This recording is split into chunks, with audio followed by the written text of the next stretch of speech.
Welcome back, my friends, to the show that never ends. Thanks so much for stopping by Uncle Tom's Cabin. I'm author Tom McAuliffe, and I'm happy to have you here. Episode, I believe, number 4. We're kind of just setting up. We're going to have some guests later on this month. I'm very excited about that. We're going to have Donovan from Agentive Press, who's got a fabulous new suite of tools for independent authors. He himself is an author of like a dozen books and is like very well thought of and well documented in the Christian book space. We also hope to have the founder of Authors AI, which has a new version 3.0. We talked about that. All the latest news and stuff like that you can get from a man named Dale L. Roberts. There are also other sources, Keith Wheeler. I'm going to post a list of recommended websites for independent authors for you to check out. What else is coming up? So we've got some guests coming, and if you know of an author that would like to come on the show, or a vendor would like to come on the show and talk a little bit about what they do and maybe their new book, which we're going to talk about, have them get in touch with me. Tom at nextstopparadise.com, just how it sounds, NEXTSTOPPARADISE, Tom at nextstopparadise.com. Also, check out my website, www.authortommcauliffe.com. We meet here every Saturday around noon. That's when the videos come out. You can send me questions, and I have starting to get some questions and such. So I'm excited about that, and we'll be answering them on the show. Everything from, how do you come up with ideas for your books, or questions about my particular books, or questions about self-publishing, because I have basically come to really understand it and really know it, and over the past 5 years have done so. So think about that, and stay tuned for next week. I think next week we're actually going to have Donovan on the show. And of course, again, Tom at nextstopparadise.com if you want to be on the show or know somebody and like that. Every week we're talking a little bit about my books. I want to talk about other books. For example, I just spoke with an author. Golly, I'm having a senior moment. He wrote the book Atomic Habits. And he was kind enough to reach out to me. I guess he got a hold of one of my books, I think Mr. Mulligan, about my grandfather with no arms who learned how to play par golf. And he really enjoyed that, and so he reached out, and that was very nice. And he's a bestseller, Atomic Habits, and I'll come up with his name, and we'll try and get him on the show as well. I want to talk about other people's books, not just my own, and also music. It's a big part of my life as a former musician. And I think that I see a lot of correlations between musicians and writers, and actors. I've done some acting, and I often say I think actors are frustrated musicians, and a lot of musicians are frustrated actors. We look at guys like Kevin Bacon, Gary Sinise, who's the pirate guy who was just in a big lawsuit? Johnny Depp, yeah, hell of a guitar player. So it's kind of interesting, and I see a lot of correlations there. And the creative process, that's what I'm interested in talking about, is the creative process and how writers come up with ideas, what challenges they have. It kind of reminds me a little bit about where we were in the early 90s when products like Pro Tools and Auto-Tune became very popular. where basically you didn't need to know how to sing because the auto-tune software or the auto-tune hardware device, that's really when it took off.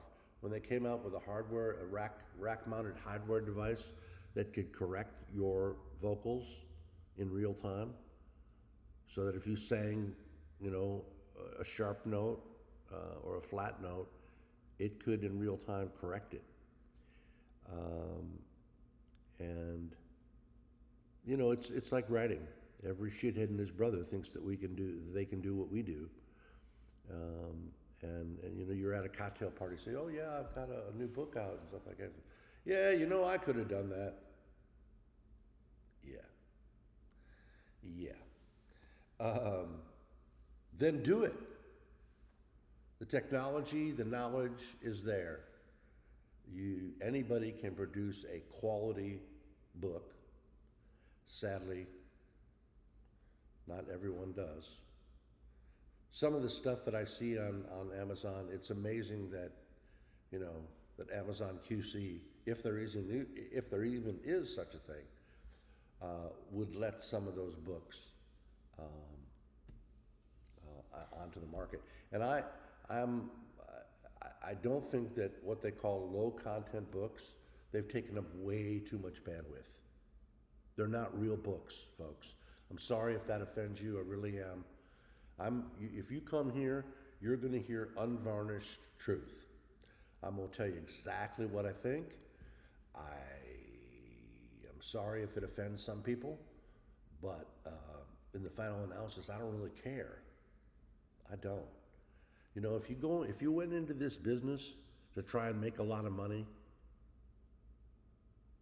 I can float you some numbers. You can go to Miami and become a cocaine salesman if money is the be-all and end-all for you and make a lot of money. I do this and have done this over the past 5 years, producing 30 books in 5 years, to put the stories out into the world. If the money comes and God blesses me with the money, fine. But what I'm mostly interested in is getting the stories out into the world and getting people to read. And when I get emails, and I should bring one on the show or a couple on the show and read them, when somebody reads Mr. Mulligan, for example, and then sends me an email that says the book changed their life, wow, touches my heart. Yeah. And I've gotten a couple of emails like that, and I almost cried, because it's just, so cool. Anyway, this week, I want to talk about this first sequel to the Leviathan Protocol. Back late last year, I came out with a book called the Leviathan Protocol. It was about finding aliens near the Mariana Trench on the floor of the Pacific Ocean. Now I'm doing a series of books about underwater adventures, if you will.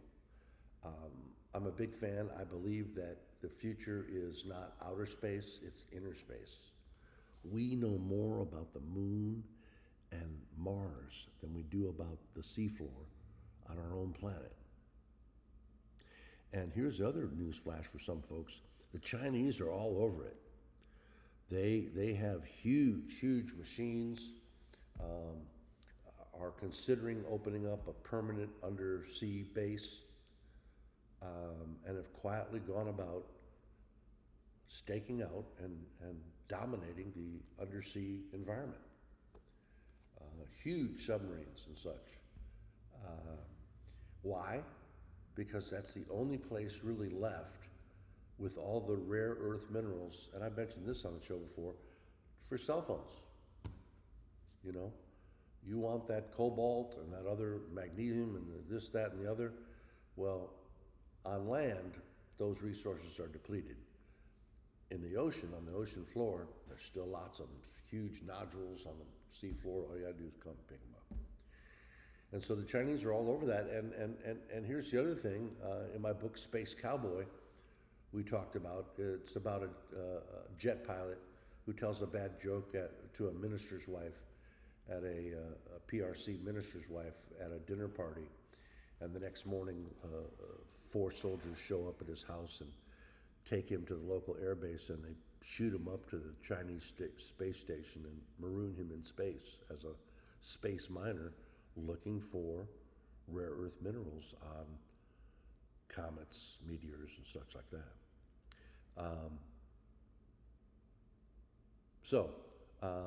Underwater stuff, and I'm a scuba diver, an advanced scuba diver, and so I'm really looking forward to that. And in fact, going to spend a night on the old Sea Lab, about 30 feet under the water. That's going to be really cool. So I wanted to just talk about the first sequel to the Leviathan Protocol. Leviathan Protocol was the first one, and this is the second one, called Thirst. They're here for the water. And on the back, there's a picture of Mars, which is kind of interesting. Yeah. Let me just read the back. Thirst, they're here for the water, blending speculative science, real-world geopolitics, and heart-stopping suspense. Thirst is a stunning sequel that expands the mythos of the Leviathan Protocol into a breathtaking global saga. For readers of thrillers, award-winning author Tom McAuliffe delivers an unrelenting tale of survival, sacrifice, and the question that haunts every contact in the quest for Earth's most precious resource, H2O. They came as guardians, they stayed as watchers, now they've returned as takers. And this kind of talks a little bit about exactly that. And you'll notice that all of my books feature wonderful imagery like that. Unfortunately, my publisher, my aggregator, Drafted Digital, still after all this time, still only allows black and white imagery inside the book, which is very unfortunate. Now, they're talking about, because these pictures in color are just stunning, gorgeous. Some of which were generated with AI. I continue to be amazed at what's available. The new 5.0 ChatGPT and Dolly for image creation is just absolutely stunning. And I personally like books that have some imagery and some illustration in them to help the reader absorb themselves into the story. So just at random, let me just, America was not immune to the effects of drought. As folks soon realized, this was much more than that. In Iowa, America's grocery, where they grow almost everything, especially corn and wheat, now the fields were withering. Quote, "Without water, we will soon have no food," unquote, said farmer Ben Haverson. He had farmed the same 200 acres outside Des Moines, Iowa, for 38 years. Corn mostly, soy in the rotation. The kind of land that fed America through floods and droughts, war, and Wall Street. From this summer, something broke. But this summer, something broke. First, the Haverson well, 600 feet deep and tapped into the Jordan Aquifer, ran dry. The irrigation rigs stood idle, long metal skeletons creaking in the wind like abandoned battle stations because they had no water. His crop had yellowed in June, crisped in July, and by mid-August, entire rows of corn had curdled into just husks. When Ben walked the perimeter now, his boots kicked up dust that used to be dark, rich soil. He called the county agriculture office. Quote, "Everyone's dry," unquote, he said. "The recharge isn't happening. We've got trucks scheduled, but it's rationed." He's talking about recharged water. Ben stared at the screen when he hung up. Rationed water in Iowa. His wife, Emily, came in from the porch with 2 glasses of iced tea. She handed him one, and it was warm. "Last of the reserve," she said. Don't give it to the dog. Ben chuckled bitterly. Hell, that dog's smarter than we are. He stopped drinking the water days ago. Just stares at the creek like he's waiting for a miracle. That night, lightning danced on the horizon and thunder assaulted their ears, but no rain came. The sky just mocked them with light and sound, thunder and lightning. He remembered his father saying, "Water is life." Now watching the death of all he had worked for, he understood exactly what that meant and what was important. Senate Subcommittee Closed Door Session, Washington, D.C., top secret. The double doors shut with a soft thud behind General Marcus Tolan as he entered the classified chamber deep beneath the Capitol. Wood-paneled and windowless, the secure room had been used during Cold War briefings, the Iran-Contra hearings, and once briefly for a UAP task force meeting that never made it into the record. Today, it was packed with 15 senior senators, 2 aides per seat, and a quartet of stenographers whose transcripts would be encrypted and sealed. Tolan set the Lunder binder on the polished table and gave a nod to the Secretary of Defense, Elena Ruiz, and waited. Senator Howard Raskin, chairman of the Oversight Committee, leaned forward. Quote, "This session is classified top secret Gamma. No one speaks of what's said in this room. It is considered to be top secret and classified. No summaries, no media, no cell phones, and no goddamn leaks. Are we clear?" Nods circled the table. Ruiz adjusted her blazer and cleared her throat. "Please begin, General." Tolan stood, his spine straight as a missile silo. His voice, though low, hit like a war drum. Quote, "Ladies and gentlemen, the Alterians are not just here, they are entrenched." He paused to let it land. Quote, We've confirmed at least 8 sub-oceanic installations, each with the capacity to extract hundreds of millions of gallons of water a month. But what concerns me most, what should concern all of you, isn't just what they're taking, it's how they're doing it. He tapped the screen embedded in the table. A 3D model spun into view, a visualization of a ship moving from sea level into the stratosphere. Quote, "No heat plume, no sonic boom, no radar trail. These vessels leave and enter our atmosphere at will. NORAD, NASA, Space Command, Space Force, we have nothing that even pings them unless they want to be seen. They can disable our satellites with a ripple of gravity or a signal. And that's not just hypothetical, ladies and gentlemen. We lost contact with 3 NOAA weather arrays over the Indian Ocean last week alone. No warning, the satellites were just gone." Ruiz leaned forward. "We recovered one. The orbit was stable. Onboard electronics were fried, however, and the silicon degradation was at the subatomic level. General, that's not EMP. That's a targeted resonance disruption." A few senators shifted uncomfortably.